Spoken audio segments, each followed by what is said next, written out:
doesn't involve an attack, though. Let me tell you about it just in case. Sure.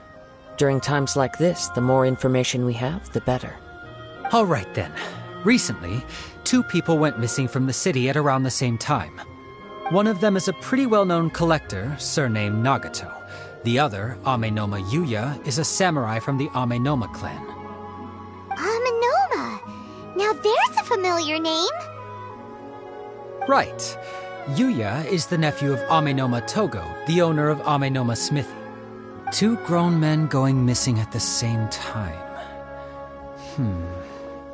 Their cases are likely connected, but I don't know much in the way of details. I recalled this because Amenoma Yuya is also an accomplished martial artist who is skilled with the blade. Perhaps he is the one you are looking for. Understood, though it seems highly unlikely to me. I neither know this man, nor do I— Sure! Can't hurt! We never know what we might find out along the way. Thank you, Ryuji. We'll start by making some inquiries at the Amenoma Smithy. Sounds good. All the best with your investigation. I'll get moving shortly myself.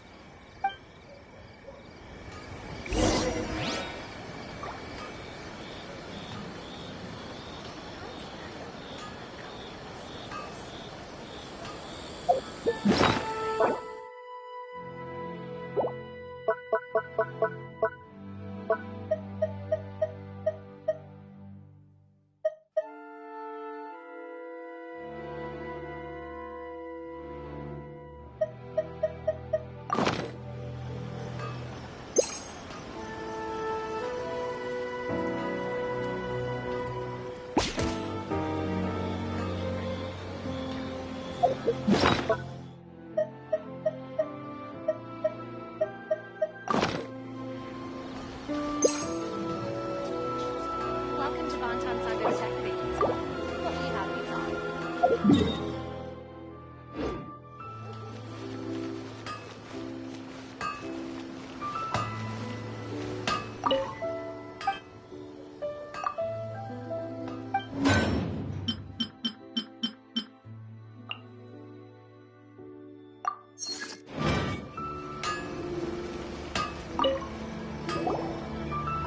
Ah, if it isn't Kaedehara Kazuha. What brings you here today? Huh? You 2 know each other? Yes, the Kaedehara and Amenoma clans were both members of the Raiden Gokaden. Historically, there have always been deep links between the 2 clans. After I returned to Inazuma, I visited Mr. Amenoma to pay my respects. Yes, you may recall the story of the Raiden Gokaden from the Iridori Festival. Though all bladesmiths trace their craft back to the same source, over time, each of us has arrived at a different blade-making philosophy, spawning the development of different branches of the same art. As an example, the Amenoma art strives to emulate the abiding patience and determination of water as it turns stone to sand. There is nothing mystical to our work. There is only practice, day in and day out, until both body and mind have memorized the craft, turning each motion of every technique into an intrinsic part of the bladesmith's life. As for the art of the Kaedehara clan, I believe it's called the Ishin art. That's right. Ishin art strives for complete harmony between blade and mind from the moment that forging begins. For only a blade thus forged can capture and convey its maker's thoughts and feelings, and eventually become an extension of its wielder's will. Indeed. Most samurai choose their blades, but an Ishin blade chooses its owner. You are, without a doubt, the most worthy wielder of an Ishin blade. It gladdens my heart to see that although the Kaedehara clan has fallen on hard times, its ideals and virtues are alive and well. You overestimate me. My actions are guided by my own personal sentiments, Not by any noble aspirations on behalf of my clan. But let's get back on topic. The purpose of our visit today is to gather some information on your missing nephew. We hope to assist with the investigation. It may turn out that this case is connected to another we are pursuing. Ah, yes. My nephew. I reported the case to the Tenryo Commission, but I haven't heard anything back so far. He didn't say a word before he left, which is very unlike him. I'm still completely at a loss on what to make of it, but I've done what I can so far. Worrying is futile. All I can do now is wait for the news from the Tenryo Commission. We heard that there was a collector involved in the disappearance, too. Know anything about that? Yes. On the morning that Yuya went missing, he gave me a very cryptic look and said that he was going to give me a great gift. I believe he went to collect the item from Mr. Nagato after that. The next thing I heard was that a fire had broken out at the warehouse, and neither of them came back. Yes, strange, isn't it? I wonder what could have caused it. Unfortunately, there was very little evidence left behind, so nobody knows what really happened. Do you have any thoughts on what Yuya may have wanted to give you? If I had to guess, it must have been some kind of rare weapon. Otherwise, there would have been no reason for him to get my hopes up. He's never been particularly interested in blade forging, but has always had a fondness for blade testing, and can sense even the most minute differences in blade quality. He is extraordinarily talented in martial arts, particularly when it comes to the art of the sword. Truth be told, we have some information that you may find to be objectionable. The person we are looking for, he attacked this friend of mine. Based on the evidence we have gathered so far, only Yuya seems to match the suspect's profile. What? No. Absolutely impossible. Yuya is not that kind of person. He is humble and kind. Even his training is done with the goal of calming his mind. He has never gotten into a fight before. Is that so? Yes. If there's one thing I can say for certain, it's that Yuya would never draw his blade without a very good reason. But, with that said, it's equally out of character for him to just disappear, with neither farewell nor fair warning. I also cannot know what course of action he might be capable of if coerced, or otherwise compelled by circumstances unbeknownst to me. Anyway, should you find him, please let me know as soon as possible. Don't worry. You have our word. From the sound of that, Paimon doesn't think Yuya was the one who attacked us as well. Yes. It sounds as if something happened when the two men met each other. Let's pay a visit to the Nagato household.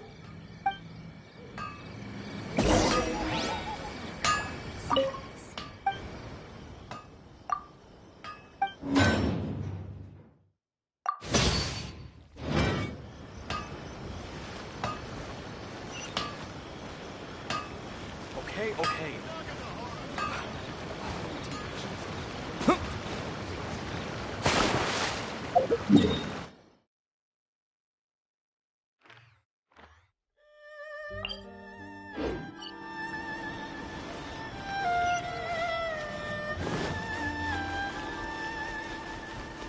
Add Astra.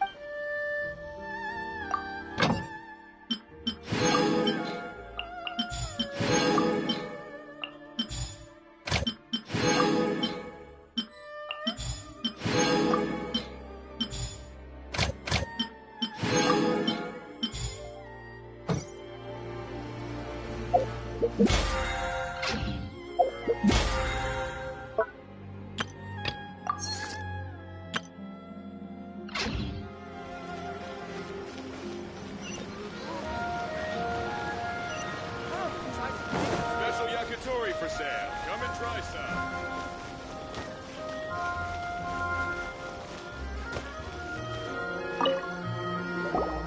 I'm very sorry, but we cannot afford to pay what we owe right now. My husband has gone missing, and I'm still trying to find him. No, you misunderstand us. We are here to help with the investigation. We'd like to ask you some questions about Mr. Nagato's disappearance, if we may. Ah, I see. I thought the debt collectors had come to visit again. I'm sorry you have to see me in this dreadful state. Has some new information come out? Do you know where he's gone? I'm afraid we don't have any new information at the moment. We're still trying to find out as much as we can to inform our search. With this in mind, can we perhaps ask some questions about your family's current situation? For example, Paimon's struggling to understand why a collector would be strapped for Mora. That's a long story. Ever since I've known him, he's been an avid collector of all sorts of things. He'd always get so animated when he was showing them to me. I knew nothing about the items myself, but seeing how enthusiastic and excited they made him, I was happy to believe that they were just extremely important to him. Everything was fine when we first got married, but as time went by, things changed for the worse. Uh-oh, what happened? He lost his sense of restraint. He started buying more and more things, and even resorted to borrowing money just so he could pay for them. Our expenses really spiraled out of control when he started getting interested in weapons. It was awful. There were days when he'd spend hours down at the warehouse, admiring his weapons even as debt collectors were descending upon our house. He wouldn't sell them, wouldn't even touch them. Just sat there staring at them like he was in a trance. I'm happy he has a hobby, and I'm willing to support him, but making ends meet has to come first. I've tried talking to him about it so many times, but he never listens. On the last day that I saw him, I gave him an ultimatum. I said, if he refused to sell his collectibles and pay off his debts, I would divorce him and take the children with me. Whoa! And that led to an argument. Actually, it didn't. Generally, he's a quiet man who likes to go with the flow. On most things, he leaves the decision-making to me. You must understand, I never would have dreamed of threatening him with divorce if the debts hadn't pushed our family to the brink. After I said those words, he froze and was silent for a long time. When he finally spoke, he awkwardly mumbled that he would pick out a few items to sell. His voice was so meek and pitiful that I felt an urge to take everything back. But then what? If I didn't draw the line, what would happen to our family? Had I not indulged his bad habits, we wouldn't have found ourselves in such a predicament. And I also don't know if he had actually come to his senses, or if he was simply angry with me.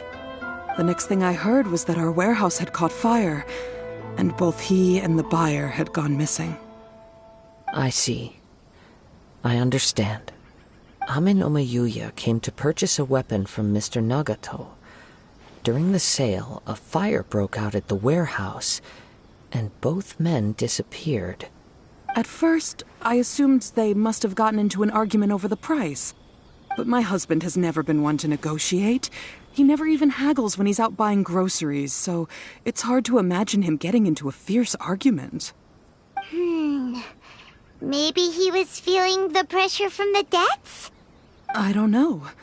He just disappeared after the warehouse burned down. Perhaps he's too afraid to come home now that all his collectibles have been lost in the fire, and he's got no way to pay off our debts. Even though I'm still a little mad at him, we're a family, and I want us to face our family's crisis together. As long as he's willing to turn over a new leaf, I know we can work things out. Please don't get upset. There could be more to this situation than meets the eye. If collecting things is a habit that Mr. Nagato had his whole life, it is quite unusual for this habit to change so drastically over a short period. But the information we gathered from the other side suggests Amenoma Yuya is also a mild-mannered man who would not be likely to start an argument. This situation is getting a little confusing. A little confusing? More like completely mystifying. Let's try a change of scenery and see if we can piece together what we've learned. Rest assured, we'll notify you if we find anything. Thank you so much.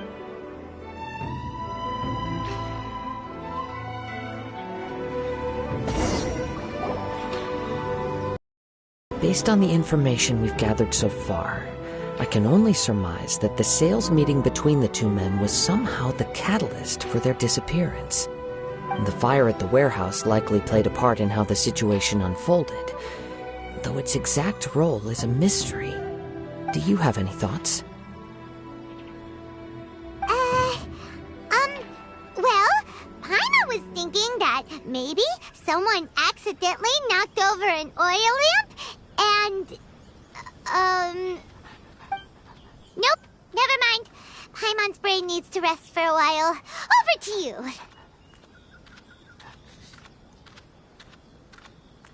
An interesting explanation. I was also considering this possibility. Amenoma Yuya is an expert on swords. He could have noticed some problematic details about Mr. Nagato's collectibles. Maybe he recognized a blade as a fake, or a well-known stolen item. Either way, after arguing about it, the two men agreed to hide the truth of this matter. They thought a fire would destroy everything. But then the Tenryo Commission began investigating and uncovered some incriminating detail. But it's a far-fetched theory. I can't imagine how they would have been able to reach an agreement. One fact that I keep coming back to is that Amenoma Yuya is polite and well-mannered, while Mr. Nagato is introverted and passive. Neither seems like the type of person who is inclined towards initiating conflict. Mr. Nagato, being heavily in debt, is also the only one of them with the potential motive to disappear after the fire. The more I ponder it, the more puzzling it becomes. Just what could have happened there? Right. Although the time frame seems to broadly match, no other details that we've learned seem to link the two events together. Amenoma Yuya lacks a key distinguishing feature of the attacker, namely that he is principally a practitioner of the blade testing techniques of Amenoma art, not those of the combat-oriented Ishin art. Darn! We thought we could get two birds with one stone here, but at this rate, it's starting to look like a wild goose chase. Let's keep going, since we've come this far. If we can solve the case, both Mr. Amenoma and Mrs. Nagato will be able to get some closure. Okay. Let's head out of the city and check out the warehouse.